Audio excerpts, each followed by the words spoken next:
Hello Aamer, welcome to Extreme Hangout COP28. We're really honored to have you here with us on our stage and thank you so much for taking out the time to do this interview.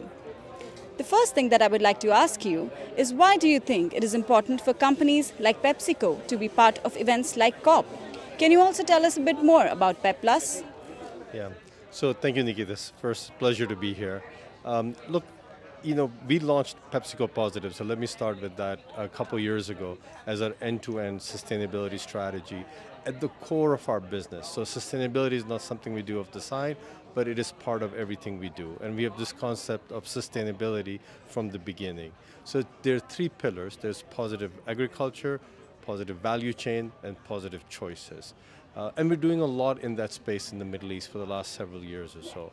So for us to be part of COP27 last year and the part of COP28 this year is super critical because this is an opportunity for us to share our narrative in terms of what we are doing, how we are creating an impact, how we're driving our sustainability agenda as everything we do, not just in one country, but in Middle East, in Africa, Middle East, South Asia, the larger geography that we look after from Dubai.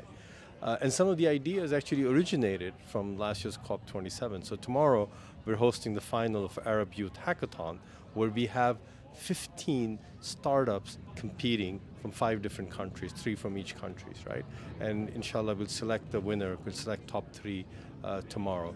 That idea was launched last year, COP27 in Egypt, and since then we've actually been meeting with these startups and shortlisting from each country, which are the top 3. So to me, what we hope to do is through our engagement, through our involvement, hope to inspire other companies to, if they are doing enough, fantastic. If they're not, how can they do what we're doing? We hope to create partnerships with public sector as well as other like-minded individuals and entities who may be in the same space solving similar issues, but now there's an opportunity for us to come together and have a bigger impact. Certainly, in fact, organizations like PepsiCo, which are such huge corporations, stepping into this zone, it is a big influence, especially on the younger generation, the youth. So you talked about entrepreneurial incubators during the panel.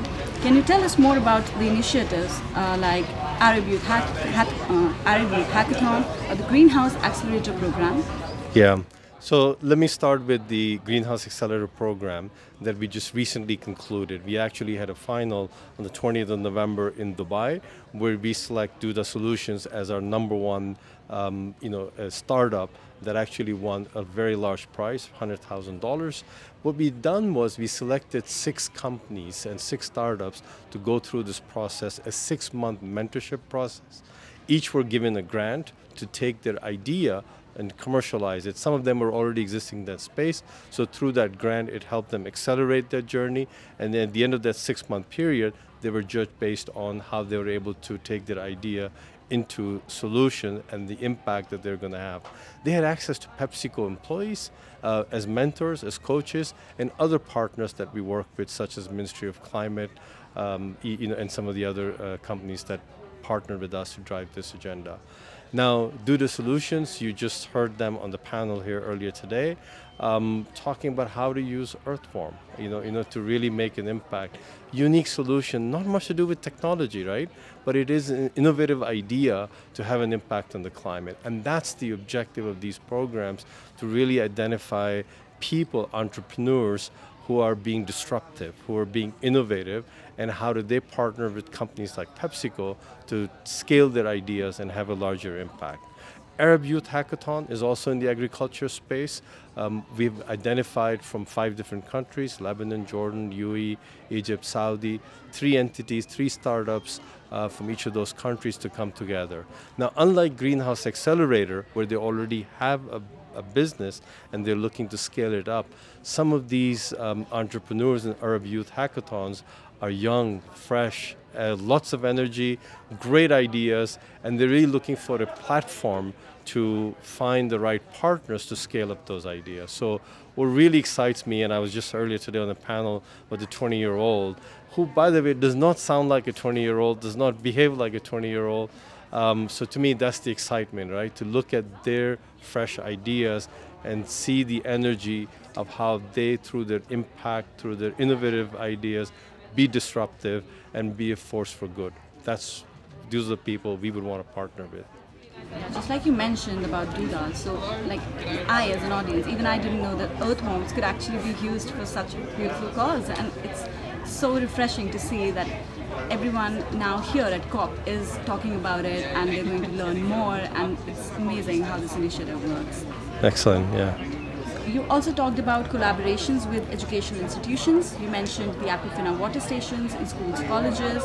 So how do you think the education plays a role in empowering youth to become leaders in sustainability?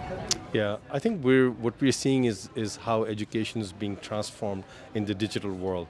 How we consumed knowledge and data was very different than how it is being consumed today.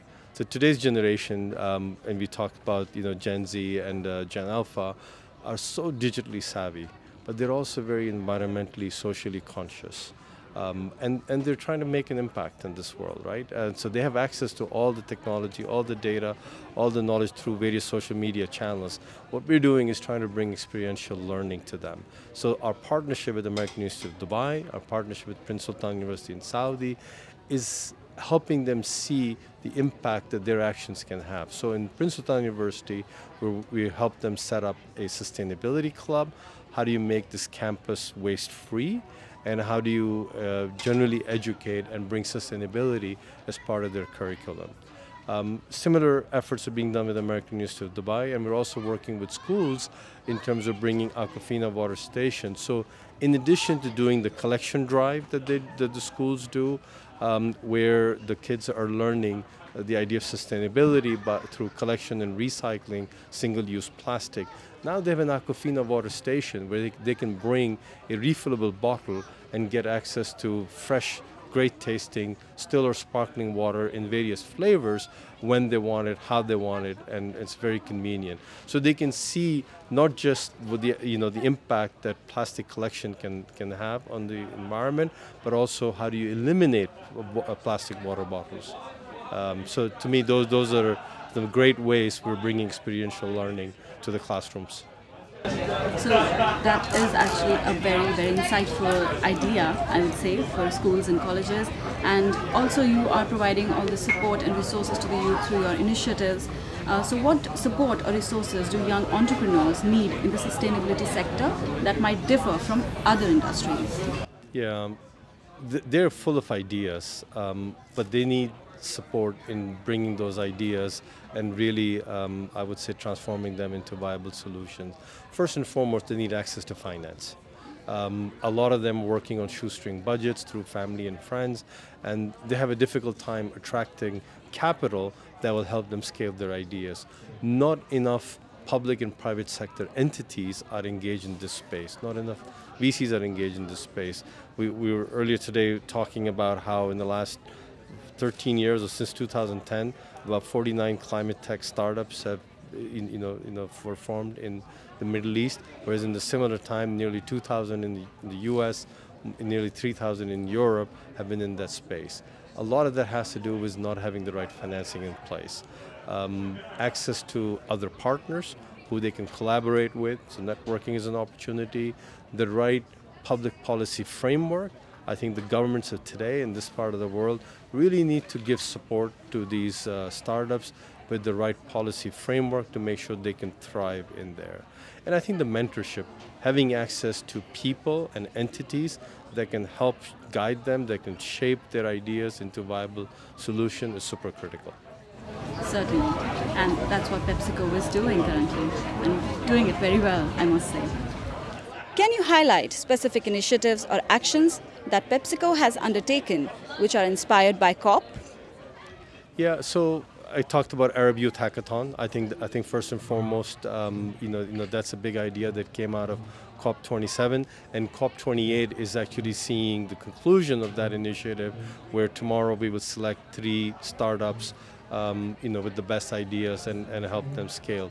With that, hopefully they will get the exposure, they will get access to other entities and partners that they can work with. I think additionally, agriculture is a huge area of opportunity and focus for us. And through COP28, we're working with various entities. Just earlier today, I spent some time with United Nations Food Program and some of their representatives, and we were discussing ways in which we can collaborate in different parts. We also have other programs like She Feeds the World, where we're focusing on women farmers. How do you make their lives better through access to technology, best practices, and support. So to me, this is once a year. This is where we bring the best of PepsiCo, some very senior leaders who are here to listen, who are here to share what are we doing in this space, and who are here to network with like-minded partners, so collectively we can become stronger and we can bring solutions to some of today's very complex challenges. Certainly.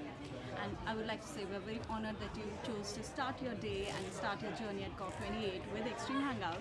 So my final question to you would be, how was your experience at Extreme Hangout COP28? Well, love it. I really like how you guys have created this open air meeting space where you can sit and listen, you can participate, or you can just hang out and enjoy great tasting Pepsi beverages. Oh, certainly.